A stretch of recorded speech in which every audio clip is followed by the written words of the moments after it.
को एक्सपोज करने की। जो आरएसएस बीजेपी के लोग हैं उनको कहना चाहते हैं, जो जेएनयू आने का सपना देखता है, एक अच्छे भारत बनाने का सपना देखता है कि मोदी जी है तब मुमकिन नहीं है, शिक्षा है तब मुमकिन है, शिक्षा है तब समानता है, तब सम्मान है, शिक्षा है तब विकास है। साथियों, मैं बात बाबा साहब की एक स्टेटमेंट से शुरू करना चाहूंगा।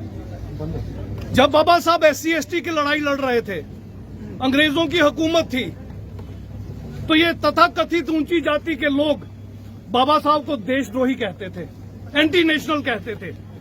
उन दिनों में बाबा साहब ने एक स्टेटमेंट दी थी कि अगर देश और मेरे बीच में कभी कंपैरिजन हुआ तो मैं देश के लिए मर मिटूंगा, मगर अगर कभी देश और मेरी कम्युनिटी के बीच में संघर्ष हुआ तो मैं अपनी कम्युनिटी के लिए मर मिटूंगा, देश को बाद में रखूंगा। उसके बाद संविधान आया और संविधान में हमें हक हकूक मिले, लेकिन बड़े अफसोस के साथ ये कहना पड़ता है कि बाबा साहब की दूसरी स्टेटमेंट जब आप सुनेंगे तो आपको पता चलेगा हमने गलती कहां कर दी।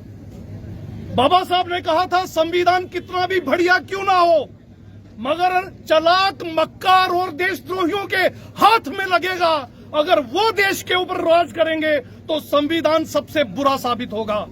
और अगर संविधान कोई बुरा भी क्यों ना हो, देश चलाने वाले लोग अगर देश के प्रति निष्ठावान, कर्मठ और देश के हित में काम करने वाले हों तो संविधान बढ़िया साबित होगा।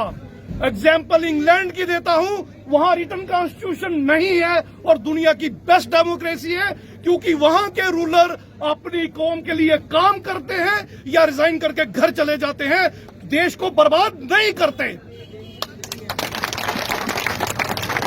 अब इस साजिश को आप समझ लीजिए, साजिश है क्या? ऐसा नहीं है कि SC/ST OBC के बच्चे नालायक हैं, बिल्कुल नहीं है। IAS की पिछली 20 साल की लिस्टें निकाल लीजिए, रिटर्न में SC/ST OBC टॉप पे होता है। 250 नंबर होते हैं इंटरव्यू के, और इंटरव्यू के मेंबर जो होते हैं, इंटरव्यू लेने वाले, वो होते हैं अपर कास्ट के। 250 में से अपने वालों को देते हैं 200, 250, 240, और SC/ST OBC के कैंडिडेट्स को देते हैं 70, 80, 90। साथियों, IAS तो एक एक पॉइंट पे जाता है, एक एक नंबर पे जाता है, एक एक नंबर में हजारों स्टूडेंट रह जाते हैं। इस तरह से हमें पछाड़ा जाता है। तो रिजर्वेशन की जरूरत इसलिए हमें पड़ी।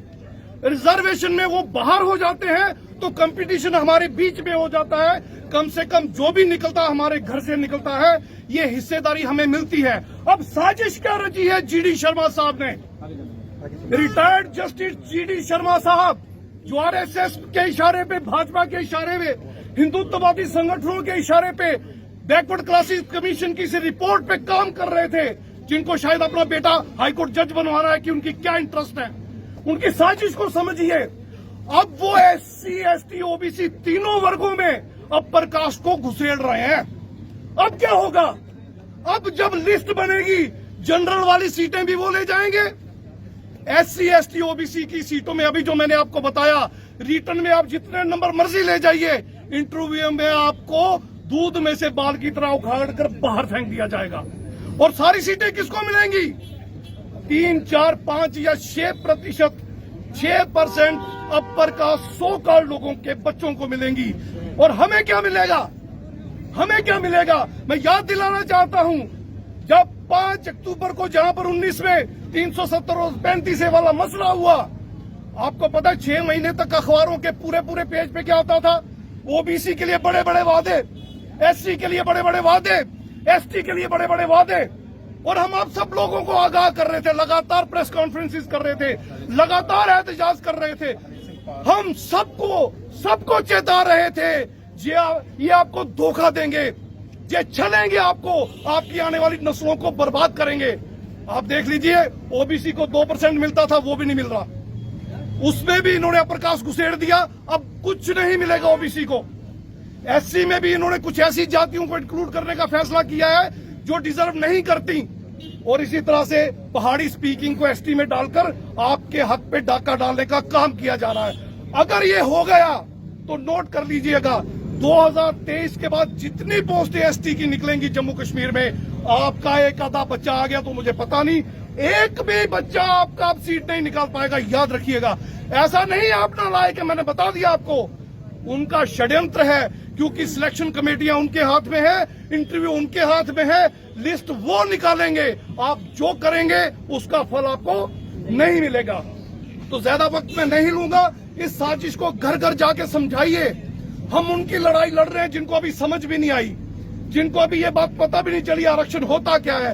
अरे भाई 100 अफराद हो और 100 रोटियां हो, सबको एक एक मिलनी चाहिए, यही रिजर्वेशन है। हम किसी दूसरे की रोटी नहीं मांग रहे, मगर ये 3, 4, 5, 6 जो है 100 की 100 खाना चाहते हैं, ये हराम की खाना चाहते हैं, हमारे हक की खाना चाहते हैं। ये हम नहीं होने देंगे, चाहे कुछ भी हो जाए। माइनॉरिटी एकजुट है, अब हम एक प्लेटफॉर्म पे हैं। अब इस देश की सत्ता हिलेगी, शासन भी हम छीन लेंगे, प्रशासन भी हम छीन लेंगे, जुडिशरी पे भी हम अटैक करेंगे, जुडिशरी भी छीन लेंगे, और मीडिया भी हम अपना खड़ा करेंगे। देश के साधन संसाधन अब हमारे कब्जे में होंगे, ज्यादा देर की बात नहीं। और जो आज आप हमारे साथ कर रहे हो, मैं वादा करता हूं, अगर आप नहीं सुधरे आज भी, तो सूद समेत आपकी नस्लों के मुंह पे मारेंगे, याद रखिएगा।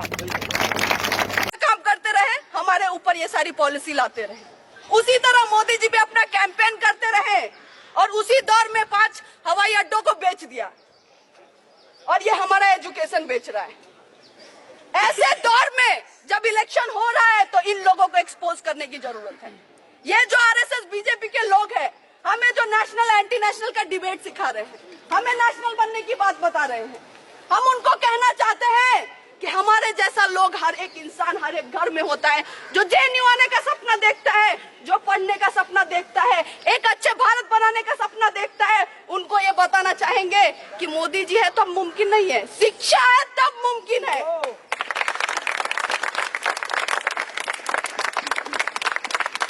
शिक्षा है तब समानता है, शिक्षा है तब सम्मान है, शिक्षा है तब विकास है। ये सारी चीजें उनको समझानी पड़ेंगी। आपको लग रहा है कि बिना एजुकेशन का डेवलपमेंट हो सकता है? नहीं हो सकता है। आपको लगता है कि नौकरी पकौड़े तलना, आपके लिए साइबर सेल में काम करना ये नौकरी है, तो हम नहीं मानते इसको नौकरी। नौकरी वही होती है जो ऐसा प्रोडक्शन हमें कराए ताकि इस देश को आगे लेके जाए, ना कि हिंदू मुसलमान में लड़ाए। गलत गलत वीडियो डाल के आप दंगे करवा लीजिए पूरे देश में, लेकिन ये देश आपको एक्सपोज करेगा, बोलेगा कि आप ये जो फॉल्स डाइकोटमी क्रिएट कर रहे हैं, इंटरनल एनिमी तब से किए जा रहे हैं। हम पूछना चाहते हैं और हम ये बताना भी चाहते हैं कि इस देश का अगर इंटरनल एनिमी कोई है तो ये आरएसएस के लोग हैं। और ये आज से नहीं, स्वतंत्रता के टाइम से है। ये लोग, जब हमारे देश में लोग मर रहे थे, अपने जान दे रहे थे आजादी के लिए, तब ये सावरकर का फोटो इधर लगा है। ये लोग ही ब्रिटिशर्स को लेटर लिख रहे थे कि हमें माफी दे दीजिए, और अभी ये बोल रहे हैं कि मृत्युंजय जीतेगा या फिर मृत्यु जीतेगा या सावरकर। जब माफीनामा दोगे तो सावरकर जीतेगा, माफीनामा दोगे, देश बेचोगे तो कौन जीतेगा? सावरकर जीतेगा। अगर इनकी चलती तो ब्रिटिशर के गुलाम होते हम, अभी भी हम गुलाम होते अगर इनकी चलती। और इसीलिए फिर से एक बार ये दौर आ गया है कि एक ऐसे लोग हैं जो फिर से हमें गुलाम करना चाहते हैं, जो देश को बेचना चाहते हैं अलग अलग तरीकों से। हवाई अड्डे बेच दिया, लाल किला तक बेच दिया, लाल किला। और इसीलिए जब सब कुछ बेचने की बात चल रही है, तो हमें बताना पड़ेगा कि हम भगत सिंह के जनरेशन से, जो हंगर स्ट्राइक भी किया, हंसते हंसते फांसी पे चढ़ गया, लेकिन अपनी लड़ाई चलाता रहा।